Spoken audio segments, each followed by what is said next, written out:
कोई व्यक्ति रातों रात प्रसिद्ध हो जाता है और लोकप्रिय जनप्रिय हो जाए, जनता के बीच में समा जाए, तो ऐसा नहीं होता है। उसके लिए समय भी चाहिए, परिश्रम भी चाहिए, टेक्निक भी चाहिए और कुछ जुगाड़ भी चाहिए। नमस्कार, मेहता टॉक्स पर समाचार चिंतन में आपका स्वागत है। मैं ज्ञानचंद प्रसाद मेहता। अब आप सोचिए कि महात्मा गांधी, जिन्हें राष्ट्रपिता भी कहा जाता है, वे लंबे समय तक इस देश की राजनीति से, जब देश में संघर्ष चल रहा था अंग्रेजों के विरुद्ध स्वतंत्रता के लिए, उस वक्त में वे भारत की राजनीति से, भारत की समस्या से, सामाजिक समस्या से बिल्कुल अलग, बेखबर साउथ अफ्रीका में थे। और वहां कहा जा रहा है कि वो वहां के जो दमन किए जा रहे थे मजदूरों का, जो पीड़ित थे, शोषित थे, उसकी लड़ाई लड़ रहे थे। चलो सही है, वसुधैव कुटुंबकम। इस देश में नहीं हो रहा हो मानव की सेवा, अन्य देश में हो रहा हो, वही सही। लेकिन जब वे वहां से वापस आए साउथ अफ्रीका से, तो ऐसा नहीं कि वो बूढ़ा होकर के वापस आए, घुटनों तक की धोती और नंगा शरीर लेकर के आए। नहीं, उस वक्त कितना उम्र, 45-46 उम्र रही होगी जब साउथ अफ्रीका से भारत आए होंगे। कोई बूढ़ा नहीं हो जाता है उस उम्र में। लेकिन स्वरूप उनका यही बनता है कि एक वृद्ध व्यक्ति, घुटना तक का वो धोती, ऊपर का बदन खाली, ऐसा इस किस्म का ये स्वरूप बनाया गया। ये स्वरूप था नहीं। 46-47 वर्ष के जब गांधी जी आए तो अच्छे खासे थे, तो बूढ़े नहीं हो जाता उतने उम्र में। कोट, पतलून, टाई वगैरह, हैट वगैरह सब पहने आए स्टिक लेकर के। अंग्रेज से कम थोड़ी दिखते थे, तेज थे और धनी भी थे, पैसे वाले थे। गोखले जी ने कहा, गोपाल कृष्ण गोखले ने, कि आ गए हो तो आओ, कांग्रेस ज्वाइन करो, कांग्रेस में काम करो और कांग्रेस के माध्यम से देश की सेवा करो, अंग्रेजों के विरुद्ध लड़ाई लड़ो, स्वतंत्रता के संग्राम में योगदान दो। तब गांधी जी ने उनकी बातों को सुना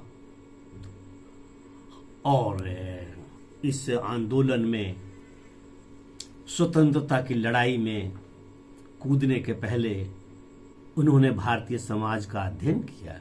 गांवों में जाकर देखा, गांवों को देखा, घूम घूम कर देखा और ये सोचा कि ये कोट, पतलून, नेकटाई, हैट ऐसा तो नहीं चलेगा। इसके लिए बाना बदलना पड़ेगा, इसमें बदलाव लाना होगा। तो वो नाटकीय ढंग से कोई बहाना भी चाहिए, तो बहाना उन्हें बिहार में घूमते समय मिल गया कि उधर चंपारण के तरफ एक गांव में कार्यकर्ता कांग्रेस का, उसके घर गए तो उन्होंने देखा कि वहां पर कपड़ों का बहुत अभाव है, माताएं और बहनों को पहनने के लिए पर्याप्त कपड़े नहीं हैं। तब उन्होंने वो माध्यम बनाया और घोषणा किया कि देश के दूर दूर गांवों तक जहां कपड़े की यह कमी हो, धन की यह कमी हो, तो मुझे कोई हक नहीं है कि मैं ये पूरे वस्त्र पहनूं। वाह! एक आदमी के पूरे वस्त्र न पहनने से उस तत्कालीन देश में जो समस्याएं थी कपड़ों की, उसका हल निकल जाएगा क्या? उनके देखा देखी किसी अन्य में ने तो ऐसा नहीं किया कि हाँ, और कांग्रेसियों ने भी सब कपड़े खोल दिए और घुटने तक का वस्त्र और ऊपर के बदन के ऊपरी हिस्से में एक कपड़े का गमछा मार्किन का लेकर चल रहे हैं सभी कांग्रेसियों ने तो ऐसा नहीं किया। उनके ही समय में जवाहरलाल नेहरू भी बिल्कुल सूटेड बूटेड थे, सिल्क का आलीशान, वो रेशमी का शेरवानी, चुस्त पैजामा देखते बनता था, उनका रुआब और ठाठ था। लेकिन ये इनको तो ज्यादा लोकप्रिय होना था, जनता के बीच में ज्यादा पूजनीय होना था, ये भगवान का जैसा दर्जा पाना होगा, करना था। तो ये इसके लिए उन्होंने जो जो किया, वही आज का घिसा पीटा कांग्रेस जब पास नहीं हो रहा है बराबर, उनके युवराज को तुल्यता नहीं हासिल हो रही है, तब उन्होंने भी कुछ वैसा ही सोचा कि जनता से जुड़ने के लिए जनता के बीच में जाना पड़ेगा। तो जनता के बीच में जाने के लिए, जनता का काम करने के लिए, जनता के साथ रहने जैसा लगने के लिए, तो ये कुछ होना चाहिए ना।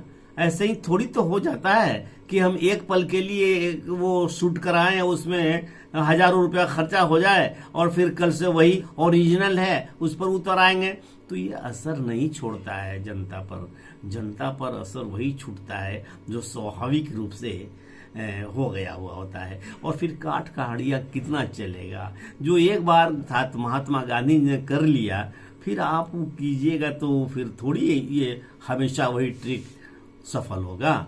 इसलिए समय और स्थिति सभी कुछ ध्यान देकर ही नकल करने की कोशिश करनी चाहिए, और फिर तब ही नकल कोई करके सफल हो पाता है। खैर, आशा है इस बात को जो मैं कहना चाहता हूँ, इस चिंतन के मर्म को आप समझ गए होंगे। धन्यवाद। कृपया आप लाइक, वो कमेंट्स, सब्सक्राइब अवश्य कीजिए। धन्यवाद। नमस्कार।